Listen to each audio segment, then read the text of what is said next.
देखिए, आज की मोरल कहानी सुनकर आपको बड़ा मजा आएगा। यह कहानी एक गांव में रहने वाले बनिया है। किसान और मोची के इर्द गिर्द घूमती है। Please subscribe to my channel, like and share और कमेंट।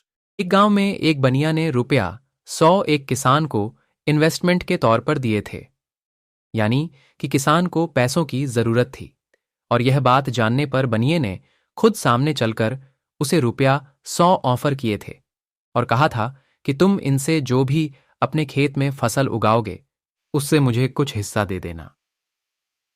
इसी गांव में रहने वाला चमार, चमड़े का काम करने वाला, किसी भी तरह अमीर बनने के सपने देखा करता था। चमार ने कई लोगों से पूछा और अलग अलग तरीकों से जानने की कोशिश की कि आखिर अमीर बना कैसे जाता है, लेकिन कोई भी उसे संतोषजनक जवाब नहीं दे पाया। चमार हमेशा देखता था कि बनिया बड़े ठाट बांट से जीता है। उसके पास वह सब कुछ है जो इंसान को चाहिए होता है, यानी कि उसकी नजर में बनिया अमीर था। एक बार चमार के मन में विचार आया, क्यों ना मैं बनिए के जैसा ही सब कुछ करूं कॉपी, तो मैं भी उसके जैसा अमीर हो जाऊंगा। उस दिन के बाद चमार ने बनिए पर नजर रखना शुरू कर दिया और वह देखता कि बनिया कैसे अपनी दिनचर्या जीता है और क्या क्या करता है। एक दिन बनिया तीर्थ पर निकल पड़ा। उसके पीछे पीछे नजर रखते हुए चमार भी निकल तीर्थ पर नदी के पास बनिया ने एक लोटा पानी भरा और सूर्य को नमस्कार करते हुए वह एक संकल्प लेते हुए बोला कि इस वर्ष मैंने जो किसान को रुपया 100 दिया है, मैं वह भगवान को अर्पण करता हूं, यानी कि मैं अब वह उससे वापस नहीं मांगूंगा। चमार यह सब देख रहा था। उसे लगा कि यही गुप्त तरीका है जिससे बनिया इतना धनवान बन गया होगा। चमार के पास पैसे थे नहीं, इसलिए वह वहीं पर बनिया से मिला और उसे बोला कि वह भी यात्रा करने आया है और उसे रुपया 100 की सख्त जरूरत है, इसलिए बनिया उसे रुपया 100 दे दे। बनिया चमार को जानता था क्योंकि वह उसी के गांव का था। फिर भी बनिया ने पूछा, तुम्हें किस लिए यह 100 रुपए चाहिए? चमार ने कारण नहीं बताया और बोला कि मुझे बहुत जरूरी काम है, आप बस मुझे पैसे दीजिए, मैं जल्दी उन्हें वापस कर दूंगा। बनिया ने चमार को रुपया 100 दे दिया और वहां से चला गया। दुनिया के जाने के बाद चमार ने भी वही किया जो बनिया ने किया था, यानी कि उसने एक लोटा पानी लिया।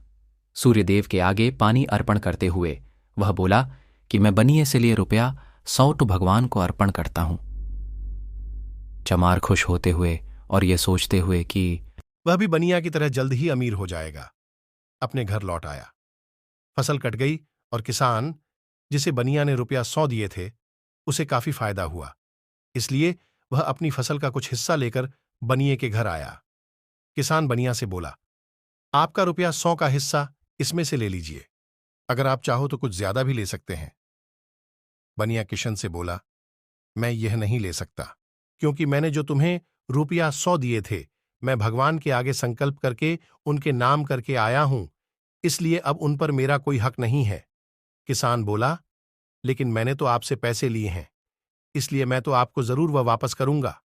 लेनदार होने के नाते यह मेरा फर्ज है। बनिए ने किसान से कहा, देखो, इस हिस्से को मैं ले नहीं सकता और तुम देना चाहते हो, तो एक तरीका है, तुम इस हिस्से को किसी गरीब को दे दो या अपने रिश्तेदारों को दे दो। ऐसा करने से तुम्हारा फर्ज भी अदा हो जाएगा और मेरा संकल्प भी नहीं टूटेगा। ये सब होते हुए सांस ली में चमार भी देख रहा था। किसान के जाने के बाद बनिए की नजर चमार पर पड़ी।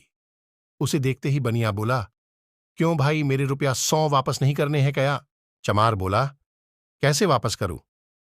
मैंने वह रुपया 100 भगवान को संकल्प करके उनके नाम कर दिए है। बिल्कुल आप ही की तरह।